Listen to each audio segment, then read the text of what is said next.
This pod is not our normal weekly review of games. Thank goodness the season's over. But the next 2 weeks contain two landmark dates, and they're both connected to Alan. So that's why we were really pleased to have you back on today. The first is on Sunday. It's the 30th anniversary of the greatest day of my life, personally. And then the second is Wednesday, our opportunity to bring home a European Cup title for the first time since '94, Copenhagen. When a particular Arsenal striker scored the lone goal in a 1-0 win against some team named after pork products, ham, and not West Ham either. But Danny, did you know I lived in London in 1989?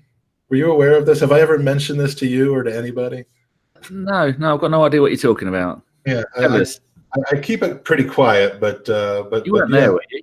Well, I've just decided actually that within the past week or so that I was there. My daughter was there. She's 21 at the weekend. She was there as well.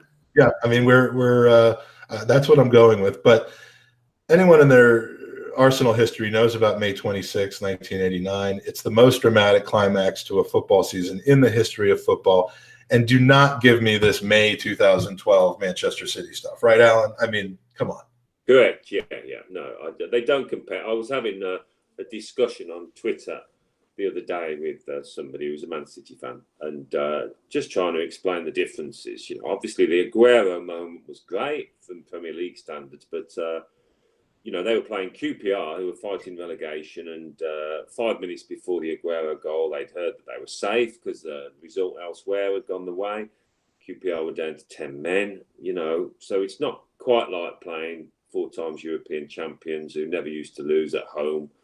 And having to beat them by 2 goals. So, and not only that, it was a standalone game. The two teams vying for the title, head to head. The country was watching after the end of all the other fixtures. So the circumstances of it will never be repeated. The Premier League would never allow that to happen, I'm sure. So it was a one-off, and it always will be a one-off.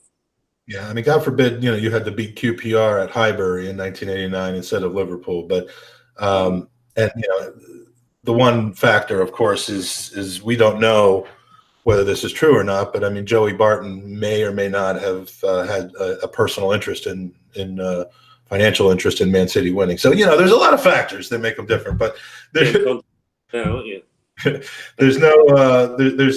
question of that. So. In August, we spoke to you for about an hour or so, spent a lot of time talking about this game. And, even though it's the 30th anniversary, we don't want to ask a bunch of repetitive questions. So if you missed the August podcast, go back and listen to it. I've tweeted it out recently. It's on our YouTube page. For those of you in the chat, we want to give you an opportunity to ask questions with regards to 89. So if you do have questions, we'll try to get as many as we can into Alan. The 30th anniversary is Sunday, actually, and I know my local mates and I are planning on watching the 89 film and the game in a continuous loop. We're going to roll around on the floor like a fish, standing on our necks like Michael Thomas, and then walk around going like this for a minute and then just laughing at each other. But with that Mickey Thomas celebration, just be careful with it. Yeah, I mean, people have been sent to the hospital for that, but now, you mentioned right before we got on the podcast that you had a dinner last night. Tell us a little bit, if you can, about what that was all about, and if you have any plans for the actual day on Sunday. No plans for Sunday, really. But yeah, it was really nice last night. Lee Dixon actually was behind organising it, and it was at the Emirates, and quite a few of the boys came. So there was David O'Leary, Kevin Campbell, John Lukic, Paul Davies, Tony Adams, Lee, who else? There were quite a few. Niall Quinn. There was really good collection. George Graham, Theo Foley, Pat Rice was there. So it was really lovely to see everyone together. A lot of fans came, lots of tables. It was a dinner. And we had a big screen up, and they're playing the film, and they played a certain few sections of it. Some of us came up on stage and answered questions and everything. Really, really good night. So it was just lovely to relive it. 30 years. I can't believe it's been 30 years, to be honest. But it was good to. We all came together for the premiere of the film. which was, what was that, 18 months ago, something now, I don't know. So that was nice. But yeah, so to come together again like that. I do see some of the lads like Lee, Kev Campbell through the media, you know, we would go to the same games, but people like John Lukic I hadn't seen for a long time. Quinny had come over from Ireland, Alan Miller, my old roommate in the latter years, our goalkeeper. So it was a great night, really good. And it helped raise a lot of money for charity as well. That's wonderful. It's always nice to put a meaningful thing behind a celebration as well. Danny, what do you have planned for the big day on Sunday? You catered dinner, some samba dancing, rolling over people's feet? We are actually having a big party. I've spent a fortune getting a bouncy castle, an adult bouncy castle. We went to Booker's yesterday and spent 250 quid on drinks and stuff. Oh, it's my daughter's having a birthday party on Sunday. That's why we're doing all of this. Yeah, so we are having a celebration, but it's not because of Anfield '89. But I will let them all know. There's only one bloke coming. It's about Anfield '89. You don't have to, you don't have to admit to that. Quickly, just to really briefly cover those home matchups against Derby and Wimbledon. Sorry, we covered them a lot in our last podcast. But do you ever see Peter Shilton around these days? And are you still mad at him? Mad at him for what? For making all the saves? Yeah, for doing things at the age of almost 40 that most 21-year-olds could only dream of doing. Yeah, he did have a world. I mean, listen, he was. He couldn't stop you completely. Pardon? He couldn't stop you completely. He couldn't stop me. No, he's good, but he's not that good. Yeah, we were just really tense and nervous that day, and probably the crowd were as well. And Schiltz made all those saves, and then you start thinking that it's just not going to be your day. And then Dean Saunders, who got a couple, said afterwards that it was one of the best days of his life because he's a Liverpool fan and he wanted to help him win the title. So we thought, oh, blimey, cheers, Dino. Yeah, but, yeah, not a great day to remember. We came off the pitch really down, and then looking forward to the Wimbledon game, hoping we could put it right.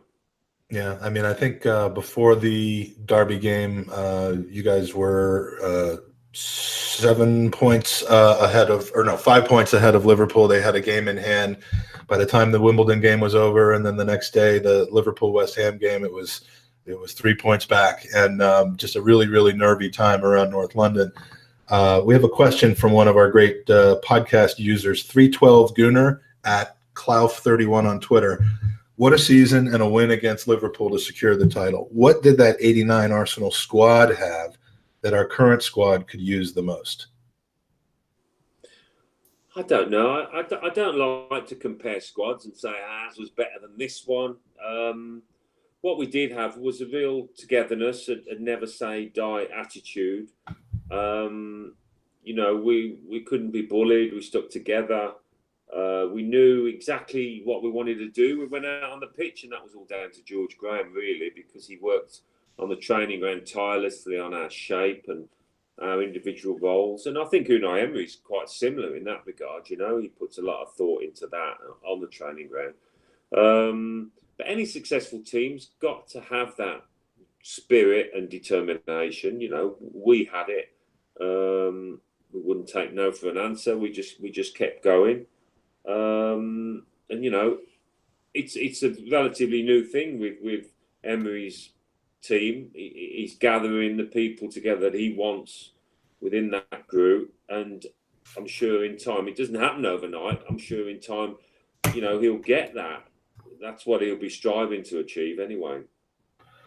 Yeah, I mean, there's a lot of impatience going on around here these days. It's just, I think maybe more so than comparing teams is comparing expectations of different eras. And it's just, unfortunately, a whole different world now compared to back then. Danny, any memories of your experiences in '89? Were you at the Derby and Wimbledon games? Did you travel up to Liverpool for that one? I know you've told us you were there, but were you really there? No, that season I went to, I think, 11 games. The last one I went to was the home game. I only ever went to home games. Was the home game against Charlton. But something that I did want to ask you, Alan, is we lost 3-1 away at Forest, then we drew 2-2 with Charlton, and then we conceded another goal against Southampton. And that's when George Graham started playing three at the back. That's when Steve Bold came in. Was that because we'd been conceding so many goals, or was there another reason behind that? Yeah, I don't know. I mean, you ask George now, and he says because he wanted to try it out with Anfield in mind. Maybe that's not, the whole truth. As you say, leaking a few goals, which was not like us, and just trying something different. I mean, for the majority of the season, we were playing 4 at the back, weren't we? And when we heard George was going to play 5, I mean, it wasn't a massive shock because we had played it, but we did think, well, it's a bit of a risk, because it is slightly different. And it does take time to adjust to that. But I think, with Anfield in mind, he wanted the wing backs, Lee and Nigel, to be pushing on to John Barnes and Ray Houghton. That's how he explained it to us. He wanted them to, because he saw them as the danger men who can make the team tick. So that's why he said he wanted to play those central 3 and the 2 wing backs. Another question, if I can.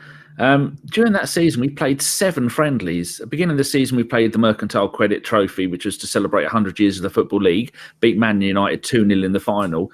And then looking back at all the fixtures, I forgot that we played a testimonial against Shrewsbury, which you played in. And you played in most of these games. Then we went on a tour of Bermuda in the end of January that year. And you played both of those games. And then we played France in a friendly. And I tell people, middle of the season, we played a friendly against France. People think I was crazy. But we played on the 11th against Millwall. And we played on the 18th against QPR. But on the 14th, in the middle of that run, why were we playing France? I don't know. Michel That's crazy. Wasn't he? I remember him stood there in his Mac on the sideline.